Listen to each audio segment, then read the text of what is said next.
Hello students, welcome to the e-learning classes of MAVN. Today in class 4 we are going to study our next chapter in social study, that is chapter number 13, water resources.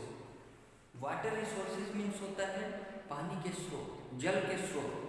हमें कहाँ कहाँ से जल मिलते हैं, कहाँ कहाँ से हम पानी ले सकते हैं, हमें कहाँ कहाँ से पानी प्राप्त होते हैं, उन्हीं को स्रोत कहते हैं, जहाँ से हमें पानी प्राप्त होते हैं, जल प्राप्त होते हैं। ठीक है, तो इस चैप्टर में हम जल के स्रोत, सोर्सेस के बारे में, वाटर सोर्सेस के बारे में पढ़ेंगे। Dear students, in this chapter we will also study on these topics, that is number 1 canals, second wells and tube wells, third tanks and ponds, fourth dam and last conserving water। हम क्या पढ़ेंगे इसमें? Canals, नहर के बारे में जानेंगे। ठीक है, कि कहाँ पे भारत में नहर है, नहर से भी पानी मिलता है, कैसे मिलता है ये जानेंगे। वेल्स, कुओं के बारे में जानेंगे, क्योंकि कुएं से भी पानी मिलता है। ट्यूबवेल, नलकूप से भी पानी मिलता है। ठीक है, उसके बारे में पढ़ेंगे। टैंक्स, वाटर टैंक्स जो होते हैं उनसे भी पानी मिलता है, बड़ी बड़ी टंकियाँ होती हैं पानी की, है कि नहीं, उसके बारे में पढ़ेंगे। और पॉन्ड्स, तालाबों के बारे में पढ़ेंगे। फिर डैम्स, डैम के बारे में पढ़ेंगे, क्योंकि डैम नदियों पर बांध बनाए जाते हैं और वहाँ पे पानी इकट्ठा किया जाता है।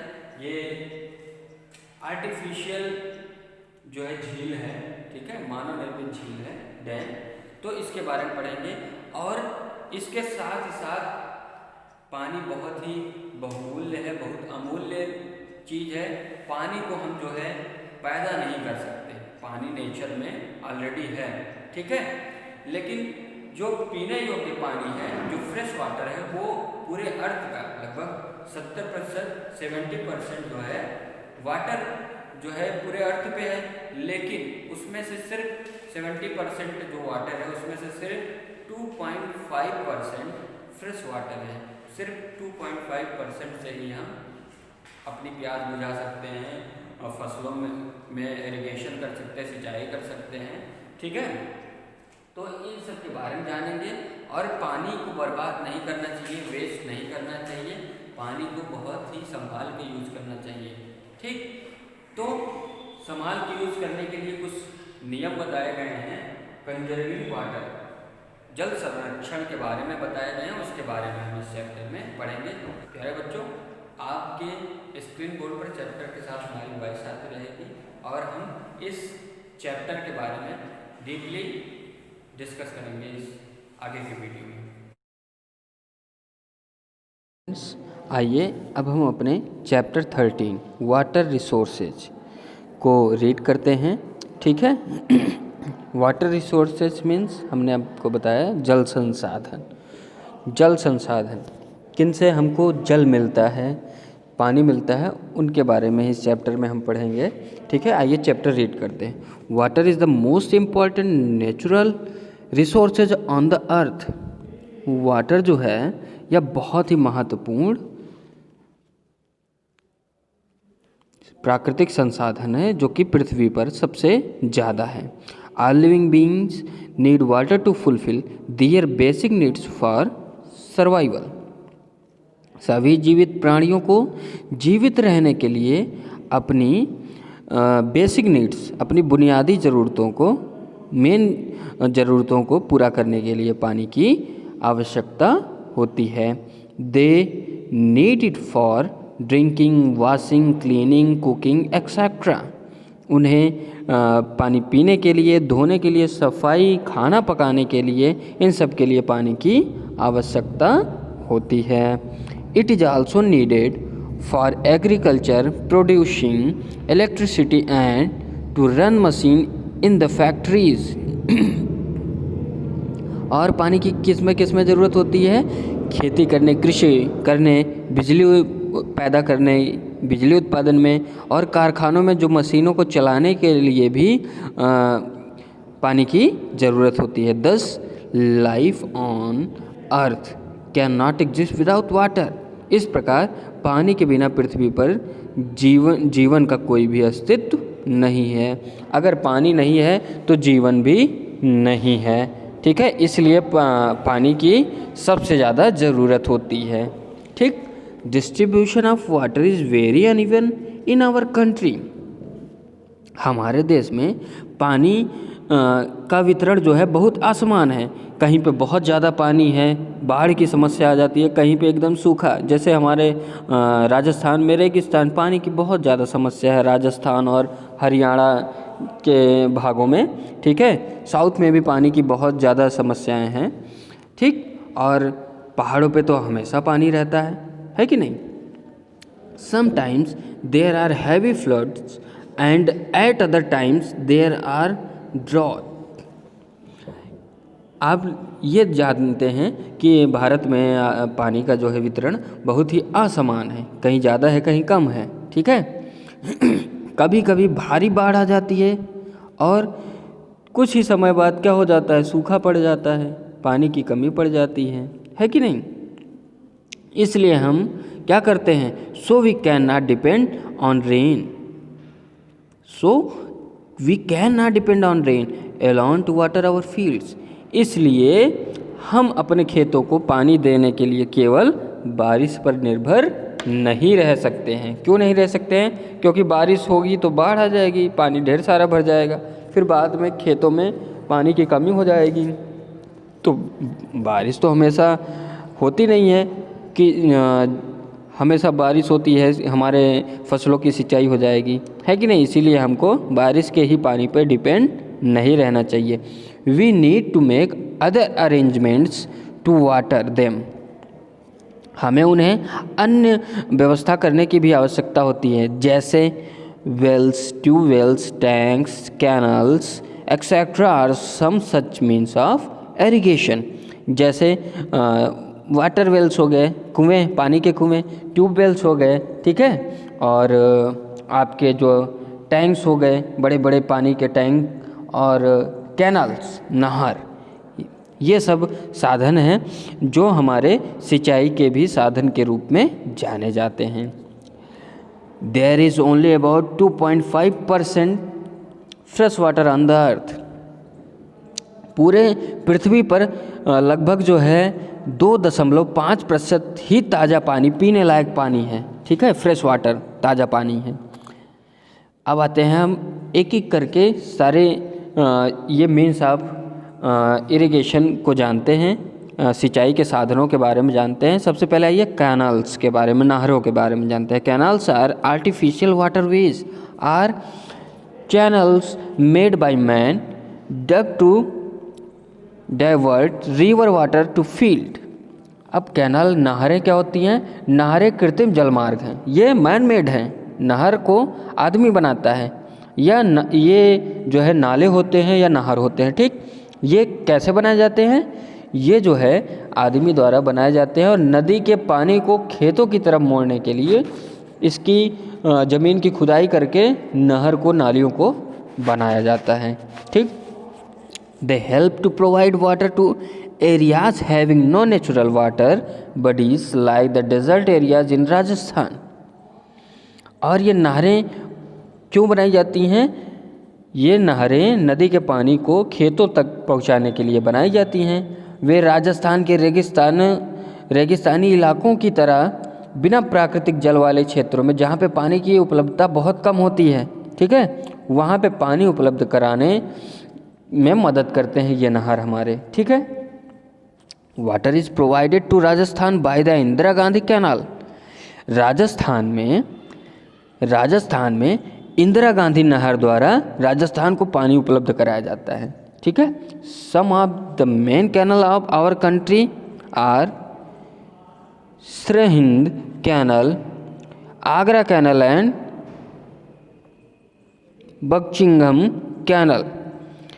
बंकिंघम जिसको बोलते हैं। ये कुछ हमारे देश के कुछ प्रमुख नहरें हैं। कौन कौन सी हैं? सरहिंद कैनल, आगरा कैनल जिसको आगरा नहर, और बंकिंघम कैनल, ये हमारे देश के प्रमुख नहर हैं, ठीक। नहरों के बारे में हमने जाना। अब आइए हम वेल एंड ट्यूबवेल्स, कुएं और नलकूप के बारे में जानते हैं। Wells are really huge holes in the ground. जो कुएं होते हैं वे बहुत बड़ी छेद होती है ज़मीन के अंदर, बहुत नीचे तक खुदाई होती है उसकी। रहाट्स Persian wheels are use to draw water from Wales.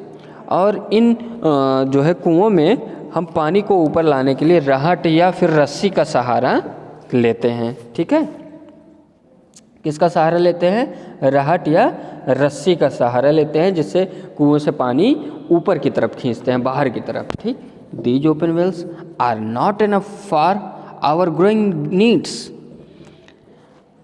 ये खुले कुएं हमारी बढ़ती ज़रूरतों के लिए पर्याप्त नहीं हैं। We now dig wells by drilling very deep narrow holes in the ground. इसलिए अब हम क्या करते हैं, कुएं तो हैं, कुएं के साथ साथ हम खेतों में क्या करते हैं, हम ज़मीन में बहुत गहरे सकरे छेद करते हैं। जैसे आप घर में नल देखे हो ना, वो क्या है? ट्यूबवेल है। जो खेतों में सिंचाई के लिए जो पाइप डाली जाती है नीचे, वो क्या है? ट्यूबवेल है। ठीक, अब ये क्या होता है, बहुत सकरी सी पतली सी जो है पाइप ज़मीन के अंदर काफ़ी नीचे तक डाली जाती है। ठीक है, उसी से ट्यूबवेल बनती है। ठीक है, a tube is drilled into it and water is lifted up by electric और diesel engines. Such wells are called tubewells. एक ट्यूब को ज़मीन में खूब नीचे डाला जाता है और पानी को बिजली या डीजल इंजन द्वारा ऊपर उठाया जाता है। ऐसे कुओं को, जो पाइप के द्वारा बने हैं कुएं हैं, ऐसे कुओं को ट्यूबवेल कहा जाता है।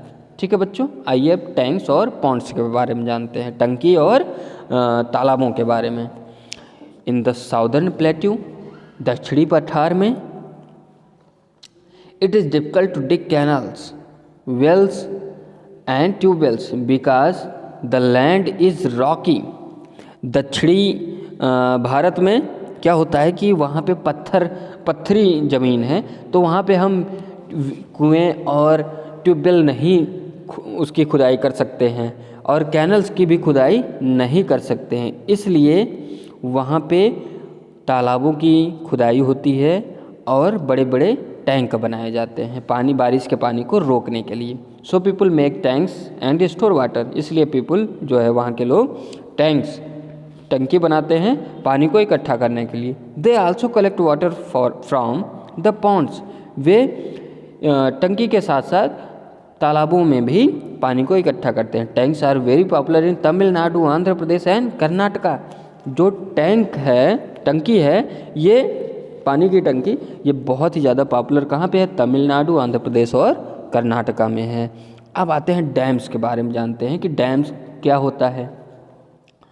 One way to store the water is to build barrages called dam across river to form artificial lakes or reservoirs. जो डैम होते हैं, बांध, पानी को संग्रहित करने का एक बहुत ही कृत्रिम झील जिसको कहते हैं। ठीक है, ये झील होता है आदमियों द्वारा बनाया गया। ठीक, ये क्या करते हैं, नदियों पर बांध बनाकर नदियों के पानी को रोक लेते हैं। ठीक है, तो नदियों का पानी वहाँ पे रुक जाता है, तो वहीं पे डैम बन जाता है, वो आर्टिफिशियल झील बन जाती है। द स्टोर वाटर कैन दस B use through out the year. और वो इकट्ठे पानी को धीरे धीरे क्या करते हैं, हम लोग साल भर यूज कर सकते हैं। In addition we can generate electricity from the store water. और हम क्या कर सकते हैं, इसके साथ पूरे साल भर सिंचाई के लिए पानी के साथ साथ हम उस इकट्ठे पानी से हम क्या कर सकते हैं, डायनमो लगा के हम बिजली का उत्पादन भी कर सकते हैं, बिजली भी बना सकते हैं। ठीक है, आइए ब्रेन को बूस्ट किया जाए। As of 2010 the tallest dam in the world is New York dam in Tajikistan, completed in 1980. It reached 300 meters, जिसको 984 फीट इन हाइट। इसकी जो है 2010 तक दुनिया का सबसे लंबा बांध तजाकिस्तान में न्यूयॉर्क डैम है। ठीक है, वो तैयार हुआ, ये 1980 में पूरा हुआ था, दुनिया का सबसे बड़ा बांध है। इसकी ऊंचाई जो है 300 मीटर लगभग 984 फीट ऊंचा है ये, और ये दुनिया का सबसे ऊंचा बांध है। ठीक है, आइए अब हम कंजर्विंग वाटर, जल संरक्षण के बारे में जानते हैं कि पानी हम कैसे बचाएं, क्योंकि भाई पानी बहुत अमूल्य है। अगर पानी ख़त्म हो गया धरती पे, क्योंकि पीने योग्य पानी बहुत ही कम है धरती पे, अगर वो समाप्त हो गया तो भाई हम लोग तो प्यासे मर जाएंगे, है कि नहीं। तो हमें क्या करना है, हमें वाटर लेवल को बचा के चलना है और पानी को संरक्षित करना है, उसको बचाना है, उसको वेस्ट नहीं करना है। ठीक, water is the most precious natural resource on the earth. It is the basis of all life forms. Hence, we should use it carefully and not misuse or pollute it. ये जो पृथ्वी पर सबसे कीमती प्राकृतिक संसाधन है वो क्या है, जल है। ठीक है, यह सभी जीवन रूपों का आधार है, चाहे वो इंसान हो, जानवर हो या मछलियाँ हो, मगरमच्छ हो, सारे लोगों के लिए पानी की ज़रूरत होती है, सभी जीवित प्राणियों के लिए, चाहे पेड़ हो। इसलिए हमें क्या करना चाहिए, इसका पानी का सावधानी पूर्वक उपयोग करना चाहिए और इसका दुरुपयोग तो बिल्कुल नहीं करना चाहिए और ना ही पानी को प्रदूषित करना चाहिए, गंदा करना चाहिए। ठीक, water of rivers, lakes, seas etcetera is getting polluted mainly due to human activities. आदमियों के कारण जो है, आदमियों की कार्यशैली के कारण जो है, हमारे नदियों के पानी, झीलों झरनों के पानी और समुद्र के पानी जो है बहुत ही गंदे हो जा रहे हैं। इसके जिम्मेदार कौन है, हम ही आप हैं। The disposal of domestic and industrial waste makes it unfit for drinking as well as irrigation. Polluted water also spreads many diseases among humans and destroyed marine life. ये जो घरेलू और औद्योगिक कचरे होते हैं, इसके निपटारा के लिए, ये कचरों को जो है बहाने के लिए लोग क्या करते हैं, वो गंदे पानी को ही नदियों में भेज देते हैं, नालों के थ्रू नदियों में भेज देते हैं। इससे हमारी नदियाँ और ज़्यादा दूषित हो जाती हैं।